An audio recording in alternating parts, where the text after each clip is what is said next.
You indeed, Isabel Lucas. I'm now joined on the line by Isabel Lucas to discuss the upcoming smash hit movie In Like Flynn.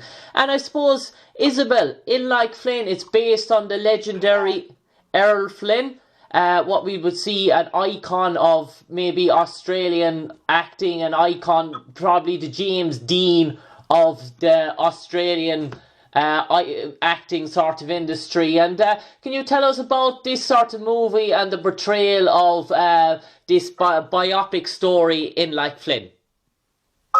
Yeah, absolutely. So it was a really fun journey shooting this project. It was directed by Russell Macaulay, and Thomas Cockrell was playing Errol Flynn. He was playing a very young version in his early 20s while he was... he had quite a lot of adventurous escapades. I don't know if audiences are aware of that. I wasn't aware of that myself. But before he became an actor and a star in Hollywood, he was exploring and travelling around on a boat and adventuring. So this is capturing those years in his life and all the sort of dramatic heartbreaks he had with the women that were all, beside themselves for him. So it was very much in that chapter. Yeah, and we see... Early chapter. Yeah, we see the character Errol Flynn portrayed in the movie, and we see, as you said, about his earlier days and the sort of the bad boy sort of reputation as well. And the sort of Indiana Jones looking for adventure as well. And we speak about from the fighting to the gambling to the womanizing. You see a sort of a story develop around this character, and even before he actually became famous at all. Yeah, exactly. It was really like seeing his character and the essence of this man, Errol Flynn, when he was younger and all that he was yet to become. So, like I said, it's in his early 20s, and we also it's also like someone who was actually quite immature, quite young, but very full of energy and full of passion and life, but would just kind of fly by the seat of his pants. So we sort of really get that feeling and essence from the way Thomas Cockrell portrays him. Yeah, and can you tell us a bit, Isabel Lucas, about your own character, Rose? You're playing one of the dames of Errol Flynn in this movie, and what sort of character is Rose? Is she easily seduced, or does she a vixen in her own sort of ways? Yeah, right. So I play this woman, Rose. She is a fictional character. She's not based on one woman, but she's definitely based on an amalgamation of women that were all sort of pining for his love, essentially. And she was in love with him. They have a genuine sort of connection and relationship from years earlier, but then we meet them later, and she's sort of still heartbroken when we meet her. And she gets some pretty sweet scenes that are quite fierce and quite sort of, I guess, revengeful. And she has her own coming back into her power with those scenes. But it was really fun playing it with Tom, and she was a really interesting character. I loved all the wardrobe and the makeup that I got to wear. I wore a red wig. I actually asked if I could wear a red wig for her because she's quite a spicy, fiery kind of character. Yeah. And yeah, it felt I wanted to layer that visually, and the wardrobe was so beautiful all in that time, and it was a wonderful hair and makeup wardrobe department. Set design was incredible too. Yeah, and Isabel Lucas, we see in relation, there's an awful lot of fight scenes or fight breaks out, and we even see the trailer I've seen it, your own character gets involved in it. And did you actually participate in any of the stunts, or did you have a stunt double that was working for you? And it was a sort of an intense sort of roller coaster on the edge of your seat sort of a movie that is In Like Flynn. And what was that like? Yeah, there's lots of stunts It's a very boysy film. It's definitely a film for the boys, I think, more so. But women will definitely enjoy it as well. But it's I had stunts that I was doing. I always prefer to do my own stunts if I'm given the permission. But yeah, in this one, I think it was all my own stunts. It wasn't anything too outrageous, in fact, for myself. It was more the guys that had the big brawly fights. I only had to sort of slap him over the face for being abroad. But yeah, it was lots of fun. Yeah, and Isabel, can you tell us about how did the opportunity arise for you to get cast in Like Flynn? I know it's a movie that was shot in Australia, your homeland, and you I know for a while that you were based in the US. Were you overseas? Were you in the United States when this opportunity came about? And was it one that eagerly enticed you, said, I need to jump back on a plane and get back to Australia? Yeah, you know what? I was actually shooting a film. So I was reading it in between while I was filming. And I was shooting a project in Sydney, and it was shooting in the Gold Coast. So they were both in Australia, and time-wise, it just worked out. And the producer had forwarded it to me directly and offered to sort of write in some extra scenes. So it was, it just kind of got sent to me through my agent, and I thought it would be really fun to research about Errol Flynn, a Australian actor that I actually didn't know very much about, but I just sort of knew his name and knew about the legend of him. But yeah, so it came through my agent. Yeah, and can you tell us about the actual production of the movie? How long did it take to shoot from the time you got your first script? And was all the shooting done, I hear it was done in Queensland, if that's correct? Yeah, it was all shot in Queensland. There's some incredible locations that were emulating Papua New Guinea and the wilderness and just all of the sort of wild places he travelled to. So we shot that on the Gold Coast.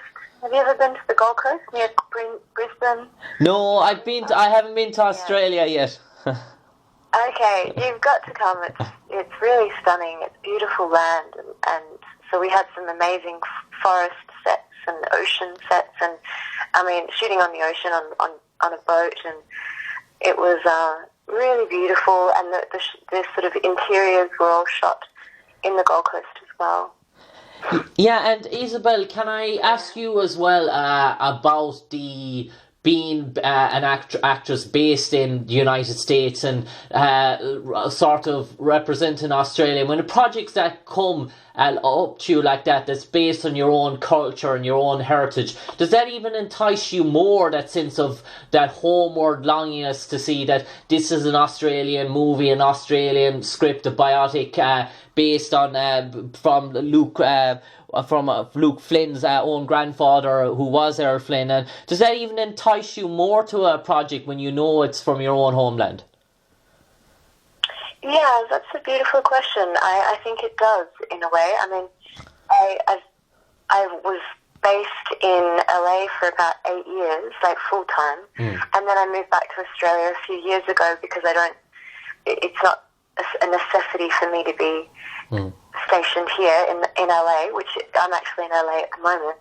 But I love being able to work at home. Yeah, I love it. I adore it, and I love the Australian crews and cast, and we're hardworking. It's culturally hardworking crews and people who really are passionate about what they do, and there's amazing films coming out of Australia.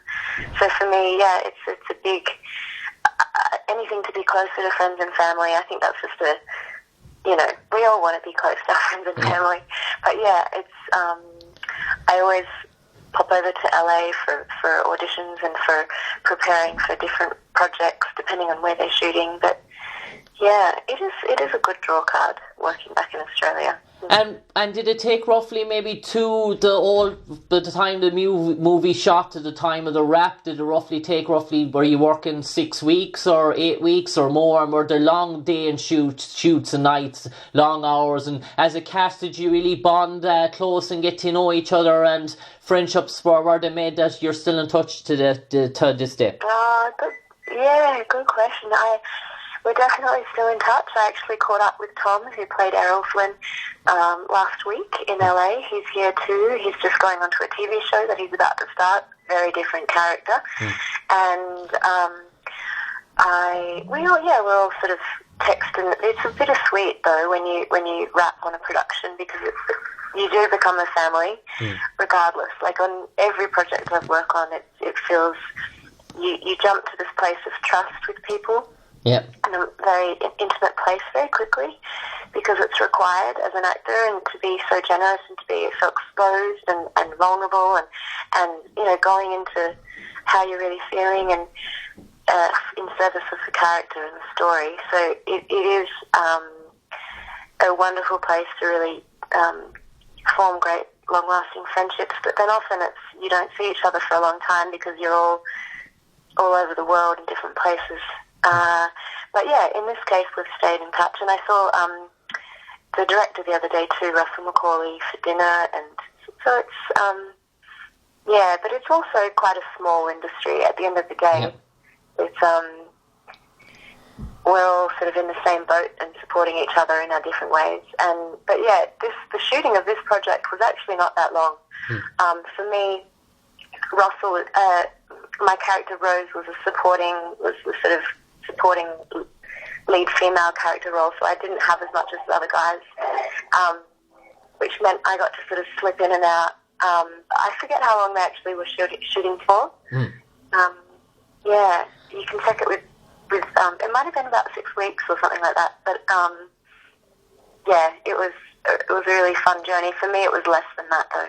And Isabel, we know from following your career so far that you have been in what I call long sort of TV sort of franchises in relation to MacGyver in the States and Home and Away. And is there something after coming out a long series like that you want to go back into the movie sort of project, or is it just in relation to whatever script, whatever role that comes your way that entices you? It's not a question of whether it's a TV series or a movie, or if you're on a long journey playing a character in a TV series, do you want to just go back into that movie world for a while before going into that whole long TV episodes, season after season journey? Yeah, I mean, right before doing Errol Flynn, I worked on a TV series that shot for 5 months in Atlanta, and that was like a longer stint on a TV job, and it was fun and it was good. But I do prefer doing film for that reason, that you sort of have a start and an end, and you know how long it's going to go for. And it's I'm really open to both though. There's amazing TV projects being made, and I'm open to both mediums. And Isabel Lucas, have you ever been to Ireland? Yeah, I have. I went like 2 years ago. Right. And we drove all around. I have a friend who was in London, Derry. All right, above in Derry in Northern Ireland, yeah. Here you are. Yeah, Derry. And I think she calls it Derry. Yeah. Derry? London, Derry? Yeah. Derry. And then we went to Donegal and Clifton Hill, is that what it was? Yeah, Cushendale, yeah. And Dublin. Yeah, oh God, I loved it. We just rented a car, like a van, and we drove all around. It was beautiful. And I suppose is it on your bucket list to return sometime again in the near future? Oh, for sure, definitely. And she's a dear friend of mine, so I'll definitely return and go see her again. But I loved Ireland, and the people were so friendly, so friendly.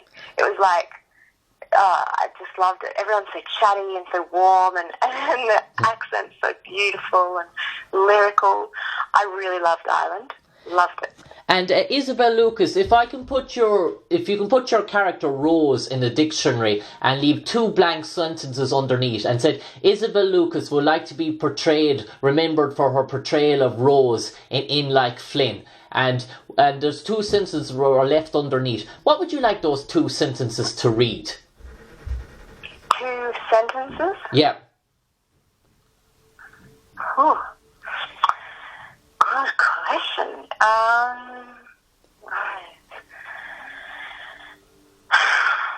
Let's see. She may have thorns and a heart of gold, but she may have thorns, but that's to protect her heart of gold. Yeah, and Isabel Lucas, we have a final 30 seconds now. We'll hand it over to your character, Rose. You might tell all our Irish audience and listeners why people should turn out en masse and go and see In Like Flynn and what's in store for them. Oh, I'd be encouraging anyone to go and see the film In Like Flynn. It was really fun to shoot, and in Australia it's a beautiful location, and it was a very inspiring journey, and it's a great snapshot of a very beloved star, Errol Flynn, and it was a great way to learn a little bit more about his life and enjoy his sort of journey and escapades. Yeah, Isabel Lucas, from me and all our viewers here, from me, Jim Conlan, it's been a pleasure talking to you on the airwaves this evening. We wish you all the best in Like Flynn, and we wish you all the best in your future endeavours. Thanks a million, Isabel. Oh, I really appreciate it. I wish the same for you. Thank you. Thank you. Take care. Thank you. Bye.